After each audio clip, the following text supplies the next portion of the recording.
আসসালামু আলাইকুম বন্ধুরা, শ্রাবণের হাতের ছোঁয়াতে আপনাদের স্বাগতম। আজকে আমি আপনাদের সঙ্গে বাংলাদেশি হোটেল স্টাইলের মোগলাই পরোটা রেসিপি শেয়ার করব। সবার খুবই পছন্দের আর জনপ্রিয় একটা রেসিপি, কারণ এই মোগলাইটা খুব সহজে বাসায় তৈরি করে বিকেলের নাস্তার জন্য পরিবেশন করতে পারবেন। আশা করছি আমার আজকের রেসিপি আপনাদের ভালো লাগবে। ভালো লাগলে আমার চ্যানেলটা সাবস্ক্রাইব করবেন আর বেল বাটনটা অন করে রাখবেন আমার পরবর্তী ভিডিও নোটিফিকেশন সবার আগে পাওয়ার জন্য। তাহলে আর কথা না বাড়িয়ে রেসিপিতে চলে যাচ্ছি। প্রথমে একটা মিক্সিং বোলে নিয়ে নিচ্ছি 4 কাপ ময়দা, লবণ দিয়ে দিচ্ছি হাফ চা চামচ, এরপর দিয়ে দিচ্ছি 4 টেবিল চামচ রান্না করার রেগুলার তেল। এবার আমি তেল আর লবণটাকে ময়দার সঙ্গে খুব ভালোভাবে মিশিয়ে নেব। ময়দার সঙ্গে তেল আর লবণ ভালোভাবে মিশিয়ে নেওয়ার পর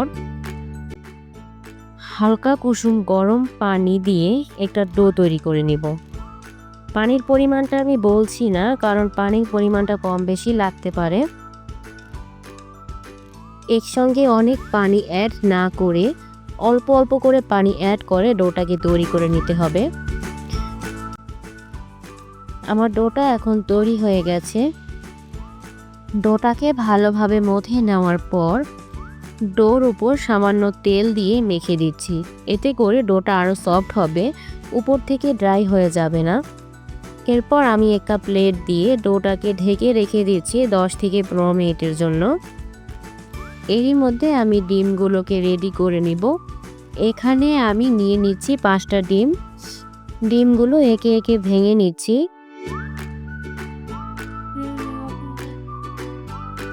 তারপর ডিমের মধ্যে দিয়ে দিচ্ছি প্রাণ স্বাদের মশলা। আমি এখানে 3 প্যাকেট মশলা ব্যবহার করেছি। তারপর আমি দিয়ে দিচ্ছি হাফ চা চামচ লবণ আর দিচ্ছি সামান্য বিট লবণ। এরপর আমি ডিমগুলো একটা কাঁটা চামচের সাহায্যে ভালোভাবে ফেটে নিচ্ছি। তারপর ডিমটাকে একটা সাইডে রেখে দিচ্ছি। আর এখানে আমি নিয়ে নিয়েছি কিছু পেঁয়াজ কুচি আর কিছু কাঁচামরিচ কুচি। 10 মিনিট পর এই ডোটা এখন আরও অনেক বেশি সফট হয়ে গেছে। ডোটাকে আমি আরও কিছু সময় ভালোভাবে মথে নিচ্ছি।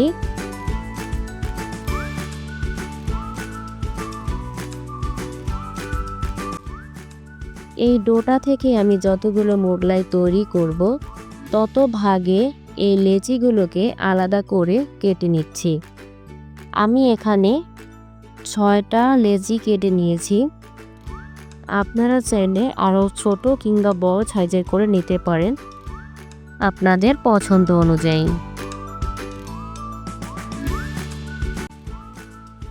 এখন আমি এই লেচিগুলোকে রুটির শেপ আকারে দিয়ে দিচ্ছি।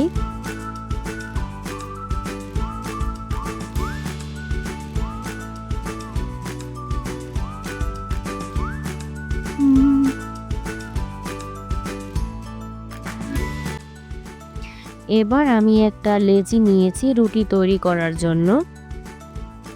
এখন এই লেচির উপরে সামান্য ময়দা দিয়ে রুটি তৈরি করে নেব। মোগলাই রুটিটা একটু বড় হবে। নর্মালি আমরা বাসায় যেরকম রুটি তৈরি করি তার থেকে কিছুটা বড় হবে। তবে আপনারা চাইলে সেম একইভাবে ছোট রুটি তৈরি করে ছোট ছোট মোগলাই তৈরি করতে পারেন। এখানে দেখতেই পারছেন আমি বেশ বড় একটা রুটি বানিয়ে নিয়েছি। আর এই রুটির ফিটনেসটা কেমন হবে আমি আপনাদের দেখিয়ে দিচ্ছি। খুব বেশি পাতলা আবার খুব বেশি মোটা হবে না, নর্মাল রুটির মতো এই রুটিটা হবে। এখন আমি এই রুটিটা একটা প্লেটের মধ্যে বসিয়ে নিচ্ছি মোগলাইয়ের ভাঁজ দেওয়ার জন্য। এইভাবে প্লেটের মধ্যে রুটি বসিয়ে নিলে মোগলাইয়ের মধ্যে ডিম দেওয়ার সময় চারপাশ থেকে ডিম বের হয়ে যাওয়ার চান্স থাকে না। এবার আমি রুটির উপরে আগে থেকে তৈরি করে রাখা ডিমের মিশ্রণটি পরিমাণ মতো দিয়ে নিচ্ছি। এখানে আমি 6টা মোগলাইয়ের জন্য ডিম নিয়েছি, তাই হিসাব মতো আমি ডিম দিয়ে দিচ্ছি। তারপর ডিমগুলোকে ভালোভাবে ছড়িয়ে দিয়েছি। তারপর দিয়ে দিচ্ছি পেঁয়াজ কুচি।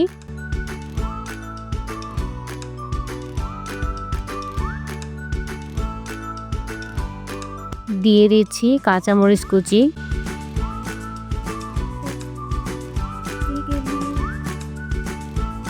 এরপর মোগলাই শেপে ভাঁজ দিয়ে দিচ্ছি।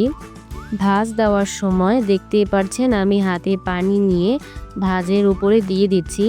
এতে করে মোগলাই ভাজার সময় মোগলাইয়ের ভাঁজটা খুলে যাওয়ার কোনো চান্স থাকবে না। আমি চারপাশ থেকে ভালোভাবে ভাঁজ করে নিয়েছি।